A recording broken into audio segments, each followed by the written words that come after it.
मेरा नाम सलीम है।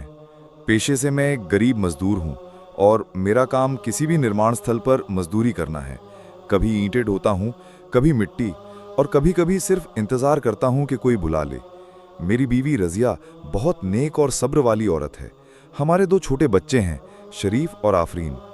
हमारा घर शहर के बाहरी इलाके में एक टूटे फूटे मोहल्ले में है, जहाँ पानी भी दिन में एक बार आता है और बिजली भी अक्सर आंख मिचौली खेलती है। रोजी रोटी की जद्दोजहद में मैं सुबह से शाम तक पसीना बहाता हूँ, लेकिन फिर भी घर के खर्चे पूरे नहीं होते। एक रात जब दिन भर की थकान के बाद मैं सो गया, मुझे एक अजीब सपना आया। मैंने देखा कि मैं एक वीरान मैदान में हूँ, जहाँ एक बूढ़ा फकीर बैठा है।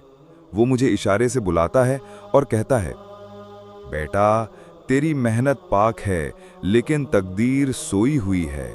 अल्लाह ने तेरे लिए एक राह तय कर दी है, बस डरना मत। मैं चौंक कर उठ गया। माथा पसीने से भीगा हुआ था और रज़िया मेरी हालत देखकर डर गई। मैंने उसे सपना बताया। वो बोली, शायद अल्लाह को इशारा दे रहा है, अब ज्यादा दुआ किया करो। अगले दिन काम नहीं मिला। जेब में कुल मिला के 50 रुपए थे और घर में आटा खत्म हो चुका था। रज़िया ने कहा, सलीम, क्यों ना आज रात थोड़ी देर ऑटो लेकर बाहर चले जाओ, शायद कोई सवारी मिल जाए। मैंने सोचा, सही है, रात के वक्त कम सवारी होती है, लेकिन जो मिल जाए वो अच्छा भाड़ा दे देती है। मैंने किराए पर लिया हुआ पुराना ऑटो निकाला और शहर की तरफ चल पड़ा। आधी रात का वक्त था। अंधेरा और खामोशी माहौल को डरावना बना रही थीं। तभी एक मोड़ पर 3 औरतें खड़ी नजर आईं। वो तीनों काली चादर में लिपटी हुई थीं। उनके चेहरे से अजीब चमक निकल रही थी और उनकी आंखें बहुत गहरी थीं। उनमें से एक ने हाथ उठाकर ऑटो रुकवाया। भाई, हमें गांव के बाहर वाले कब्रिस्तान के पास जाना है, उन्होंने एक साथ कहा। मैंने थोड़ी हिचक के बाद उन्हें बैठा लिया। जब मैं रास्ते में था तो मुझे पीछे से चूड़ियों की आवाजें और धीमी धीमी हंसी सुनाई दी। जब कब्रिस्तान के पास पहुंचे तो उन्होंने कहा, यहीं उतार दो, और एक औरत ने मेरी हथेली पर एक नोट रखा। वो 2000 का था। मैं चौंक गया। मैंने कहा, बहन जी, किराया तो सिर्फ 100 रुपए होता है इस रास्ते का। वो मुस्कुराकर बोली, तू जरूरतमंद है, रख ले। मैंने नोट रखा और उन्हें उतरते हुए देखा। वो तीनों औरतें जैसे हवा में घुलकर गायब हो गईं।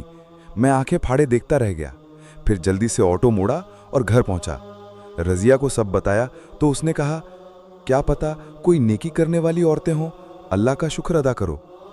अगली रात मैं फिर उसी रास्ते पर निकला। इस बार भी वो तीनों औरतें मिलीं। वही कपड़े, वही आवाजें, वही ठंडी मुस्कान। उन्होंने फिर कहा, कब्रिस्तान के पास जाना है। मैंने उन्हें बैठाया। रास्ते में एक अजनबी आदमी ने मुझे रुकने को कहा और पूछा, भाई, ऑटो में कौन बैठा है? मैंने कहा, सवारी है 3 औरतें। वो बोला, मजाक करत, ऑटो तो खाली है। मेरी रूह कांप गई। मैंने मुड़कर देखा, पीछे तीनों औरतें शांत बैठी थीं। अब मेरे लिए ये सिर्फ डरावनी बात नहीं रही, ये हकीकत बन चुकी थी। कब्रिस्तान के पास पहुंचते ही फिर एक 2000 का नोट मुझे मिला।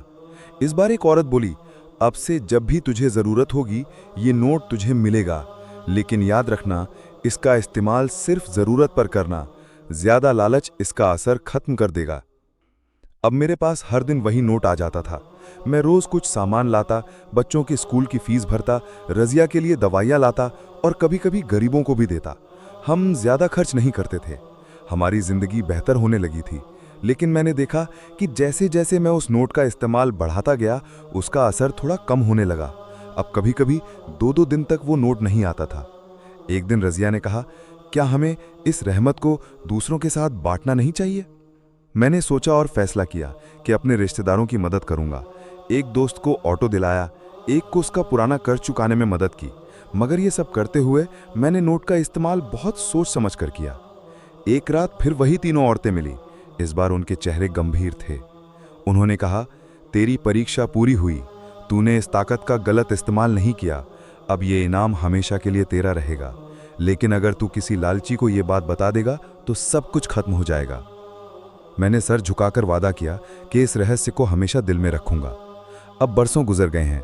मैं अब भी मजदूरी करता हूँ, लेकिन मेरे बच्चे पढ़ रहे हैं, मेरा घर अच्छा हो गया है और मैं हर रोज अल्लाह का शुक्र अदा करता हूँ। वो तीनों औरतें मुझे फिर कभी नहीं मिली, लेकिन उनका दिया हुआ रहस्य अब भी मेरे पास है। एक ऐसा नोट जो ज़रूरत पड़ने पर हर बार लौट आता है, लेकिन लालच से डरता है।